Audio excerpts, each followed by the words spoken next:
പ്രവർത്തന മികവിനുള്ള അംഗീകാരമായാണ് കെ രാജുവിന് മുഖ്യമന്ത്രിയുടെ excise medal ലഭിച്ചത്.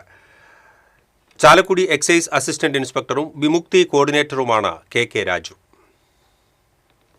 കോവിഡ് കാലത്ത് സാനിറ്റൈസർ ക്ഷാമം രൂക്ഷമായപ്പോൾ ജില്ലയിൽ പോലീസ് എക്സൈസ് വകുപ്പുകൾ പിടികൂടിയ 4000 ലിറ്റർ സ്പിരിറ്റ് സാനിറ്റൈസറാക്കി സർക്കാർ ആശുപത്രികൾക്ക് നൽകി കളക്ടറുടെ പ്രത്യേക അനുമോദനം നേടിയ ആളാണ് രാജു. 2021 എക്സൈസ് വകുപ്പിലെ ഉയർന്ന ബഹുമതിയായ ബാഡ്ജ് ഓഫ് എക്സലൻസ് അംഗീകാരവും രാജുവിന് ലഭിച്ചിരുന്നു. 2018 ചാലക്കുടി താലൂക്ക് ആശുപത്രിയിൽ വിമുക്തി ഡി അഡിക്ഷൻ സെന്ററിൽ 9 ലക്ഷം രൂപ മുടക്കി വിമുക്തി വാർഡ് വിപുലീകരിക്കുന്നതിന് നേതൃത്വം നൽകിയത് കെ രാജുവായിരുന്നു. സ്കൂൾ, കോളേജ് ഉൾപ്പെടെ നിരവധി വിദ്യാഭ്യാസ സ്ഥാപനങ്ങളിൽ വിമുക്തി ക്ലബ്ബ് രൂപവൽക്കരിക്കുന്നതിന് നേതൃത്വം നൽകിയിട്ടുള്ള രാജു 1000-ൽ പരം ബോധവൽക്കരണ ക്ലാസുകൾ നയിച്ചിട്ടുണ്ട്.